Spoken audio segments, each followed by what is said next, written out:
ஒரே வழிதான். உடன்படிக்கைக்கு உட்பட்ட பிறகு நாம் எந்த பாதையை தெரிந்தெடுத்து பயணிக்கிறோம். நம்ம என்னன்னா மற்றவர்களை போல அப்படியே நம்ம மாத்திக்கிறோம். நம்ம இஷ்டத்துக்கு வாழ்ந்துட்டு ஆண்டவரேன்னு வந்துருவோம். வந்துட்டு ஆண்டவர் நமக்கு ஏதாவது செய்யணும். நம்ம அநேகருடைய தேடல் என்ன தெரியுமா? ஆண்டவர் நமக்கு ஏதாவது செய்யணும். இந்த உடன்படிக்கை என்பது அதுக்கு பின்னாக கொடுக்கப்பட்ட கிரயம், ரத்தம் இருக்கு. பட்டயத்தோடு நிற்கிறார்னாலே, ஆபிரகாம் பட்டயத்தை எடுத்து ஈசாக்கின் நுனித்தோலை வெட்டுகிறான். அங்கு உடன்படிக்கையின் அடையாளம். இந்த வேதம் நமக்கு கொடுக்கப்பட்டதுக்கு பின்னாக ஒரு பெரிய உடன்படிக்கை இருக்கிறது. இரத்த சம்பந்தமான புருஷன் என்று மோசையின் மனைவி சொன்னது போல இதுக்கு பின்னாக ஒரு இரத்த சம்பந்தமான உறவு இருக்கிறது. நாம் எந்த பாதையில் பயணிக்கிறோம்? ஒரு காரியத்தை மறந்து விடாதிருங்கள். 6வது அதிகாரம் 1வது வசனத்திலே சொல்லப்பட்டிருக்கிறது, எரிகோ இஸ்ரவேல் புத்திரருக்கு முன்பாக அடைக்கப்பட்டிருந்தது. ஒருவர் வெளியே போகவும் இல்லை, உள்ளே வரவும் இல்லை. எரிகோவை அடைக்கப்பட்டிருக்கிறது. பரலோகம் இன்னும் நம்முடைய வாழ்க்கையில பல காரியங்கள் அடைக்கப்பட்டுதான் இருக்கிறது. மறந்து விடக்கூடாது. யோசுவா கண்களை ஏறெடுத்து பார்க்கிறான். தனக்கு தேவன் நியமித்த பாதையில் பார்க்கும்போது உருவின பட்டயத்தோடு ஒருவர் நிற்பதை பார்க்கிறான். நிற்பதை கண்ட யோசுவா என்ன செய்யணும்? 2 ஆப்ஷன் இருக்கு. ஒன்று அவர் கிட்ட போகணும், இல்லைன்னா ட்ராக் மாறணும். யோசுவா வேதம் சொல்லுகிறது 5:13 ஆமே, யோசுவா அவரிடத்தில் போய் என்று சொல்லப்பட்டிருக்கிறது. அவர் கையில் எப்படி வச்சிருக்கிறார்? கையில எதோட நிக்கிறார்? கத்தியோட நிக்கிற ஒரு ஆள் பக்கத்துல எத்தனை பேர் போவீங்க? ஆமே, யோசுவா போறார். இந்த கிட்ட போயிட்டாங்கன்னு வைங்களேன், அதுக்கு அடுத்து நடக்கிறதெல்லாம் சடுதியா நடக்கும். இதுதான் சத்தியம். அக்கினி முச்செடி பட்டி எரியும் போது மோசே அதை பார்க்க எங்க போறாரு? கிட்ட போறாரு. அக்கினி முள்ளு, யாராவது கிட்ட போவாங்களா? போக மாட்டாங்க. மோசே கிட்ட போறாரு. அதுக்கப்புறம் நடக்கிறதுல மிராக்கிள்.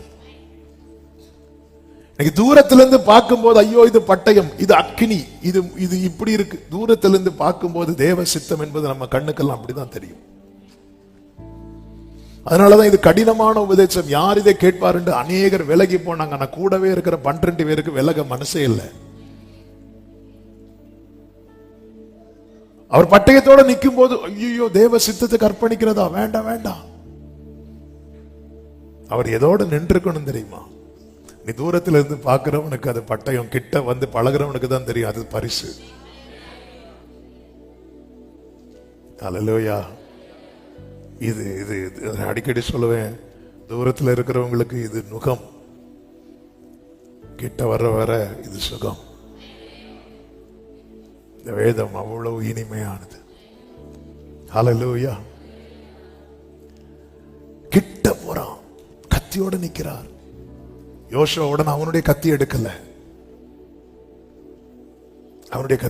யோசுவா கையில கத்தி இல்ல, யோசுவா கையில திட்டம் இல்லை, யோசுவா கையில ஃபியூச்சர் இல்ல, யோசுவா கையில எந்த பிளானும் கிடையாது. எல்லா திட்டமும் எல்லா ஃபியூச்சர் பிளானும் அவர் கையில இருக்கிறது. நான் செய்ய வேண்டியது ஒன்னே ஒண்ணுதான், அவர் கிட்ட போகணும். உந்தன் சத்தம் கேட்பே, உந்தன் சித்தம் செய்வே, உமக்காக உயிர் வாழ்கின்றே. உந்தன் சத்தம் கேட்பேன், உமக்காக உயிர் வாழ்கின்றேன். நான் உமக்காக உயிர் வாழ்கின்றேன். நான் உமக்காக. கிட்ட வந்து ஒன்னே ஒண்ணு கேட்கிறார், நீர் எங்களை சார்ந்தவரோ சத்ருவை சார்ந்தவரோ? அவர் சொல்லுகிறார் அல்ல அப்படிங்கிறார், அல்ல அப்படிங்கிறார். யோர்தானை கடந்தவன் அவரை தன் பக்கத்தில் இழுக்கிறவனாய் இருக்கக்கூடாது, அவன் அவர் பக்கத்தில் நிற்கிறவனாய் மாற வேண்டும். நீ யோர்தானை கடந்துட்டேனாலே பவுல் சொல்வார், நாட் ஐ பட் கிரைஸ்ட் அப்படின்னார். நான் அல்ல,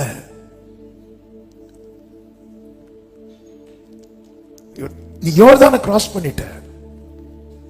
நீங்க இயேசு கிறிஸ்து யோர்தானை கடந்த பிறகு இயேசுவை ஆவியானவர் கொண்டு போனார் என்று பைபிள்ல இருக்கிறது. பிசாசினால் சோதிக்கும்படிக்கு ஆவியானவர் அவரை வனாந்திரத்துக்கு கொண்டு, ஆவியானவர் அவரோடு கூட போனார் என்றல்ல, ஆவியானவர் அவரை கொண்டு போனார் என்று இருக்கிறது.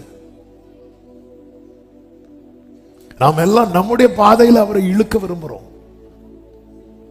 அதனாலதான் அவர் அல்லன்றார். நான் கர்த்தருடைய சேனையின் அதிபதியா வந்திருக்கிறேன். இதை கேட்டதும் யோசுவா முகங்குப்புற விழுந்து பணிந்து கொண்டான். அதன் பிறகு அந்த இடத்துல யோசுவா நிக்கல. இப்போ இப்போ அவர் கீழே விழுறதுக்கு முன்னாடி அந்த இடத்துல எத்தனை பேர் நிக்கிறாங்க? கேட்டுட்டு தானே இருக்கிறீங்க? எத்தனை பேர் இருக்கிறாங்க? 2 பேர் நிக்கிறாங்க. இப்ப கீழே விழுந்த பிறகு எத்தனை பேர் நிக்கிறாங்க? ஒருத்தர் தான் நிக்கிறார். ஒருத்தர் தான் நிக்கிறார். நம்ம பாதையில நமக்கு பதிலாய் அவர் மட்டும் நிப்பாருன்னா அடைக்கப்பட்டிருக்கிற எரிகோ எல்லாம் அடுத்த அதிகாரத்திலேயே ஓபன் ஆயிரும். இது நானும் நிப்பேன், அவரும் நிப்பேன், 2 பேரும் இடிச்சு இடிச்சு சேருக்கு சண்டை போடுற மாதிரி இல்ல. சொல்லிட்டு அடுத்து கேட்கிறாரு, என் ஆண்டவர் தமது அடியானுக்கு சொல்லுகிறது என்ன? நாம இருந்தா என்ன கேட்போம்? ஆண்டவர் உமது அடியானுக்கு செய்வது என்ன? இப்படி கேட்கிறோமா?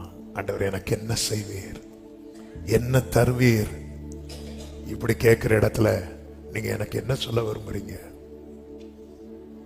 ஒருத்தன் பணிந்து விழுந்து கேட்கிறானாலே அவன் அதை செய்யறதுக்கு ரெடி ஆயிட்டான் அர்த்தம்.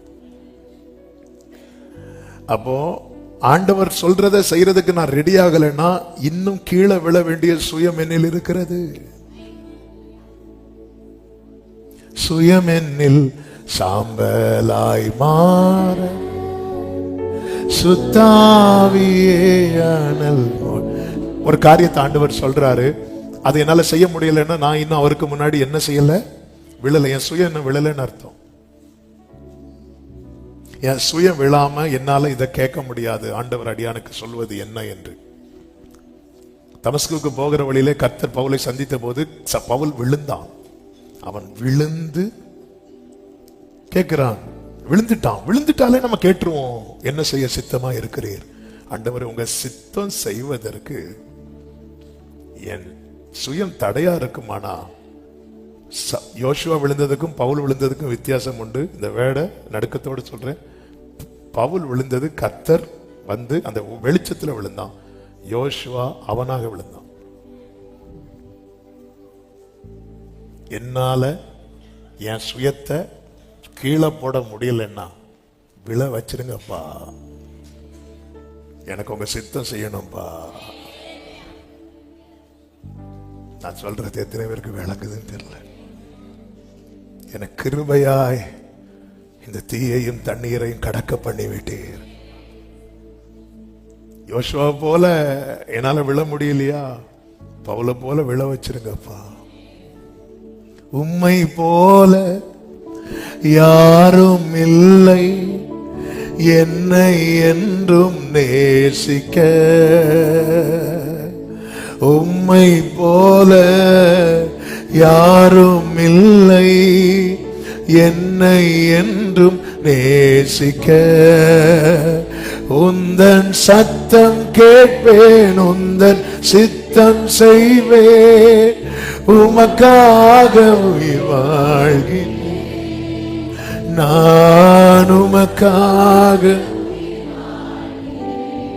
இது ரெண்டும் வேணான்னு இருக்கிறவங்க விலகி போயிருவாங்க, விலகி போறவங்க கெட்டு போவாங்க, விலகி போறவங்க வேதனை உண்டாக்குவாங்க. ஒரு வில்ல யுத்தத்துக்கு எடுத்துட்டு போறாங்க, வேட்டைக்கு எடுத்துட்டு போறாங்க.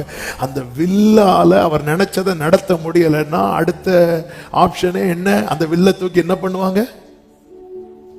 இப்போ ஒரு வில்ல நம்ம தான் ஒரு வில்ல அம்பை வச்சு அடிக்கிறோம். அந்த அம்பு அப்படியே சுற்றி நம்ம காலில் வந்து விழுது. இந்த வில்லை வச்சு நம்ம நினைக்கிறது மாதிரி இந்த அம்பு போகலைன்னா எவ்வளோ நேரம் பார்ப்போம். கொஞ்ச நேரத்தில் வில்ல நம்மளே என்ன பண்ணுவோம், உடைச்சி. ஆகாதவனண்டு உலகம் தள்ளலாம், ஆகாதவனண்டு கர்த்தர் தள்ளிடக்கூடாது. நான் யோர்தானை கடந்தவன்லாம் சொல்லி அங்க வேலைக்காகாது.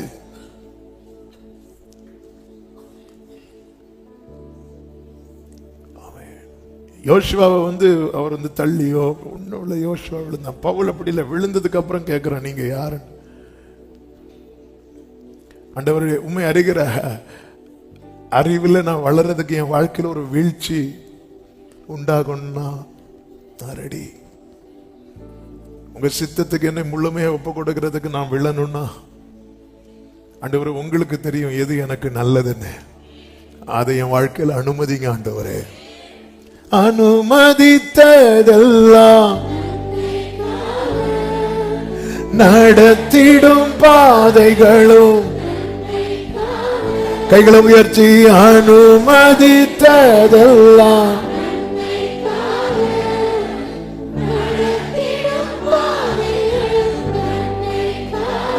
ஆமென். அதின் காலத்தில் எனக்கான யாவும் செய்து முடிப்பீர். அதின்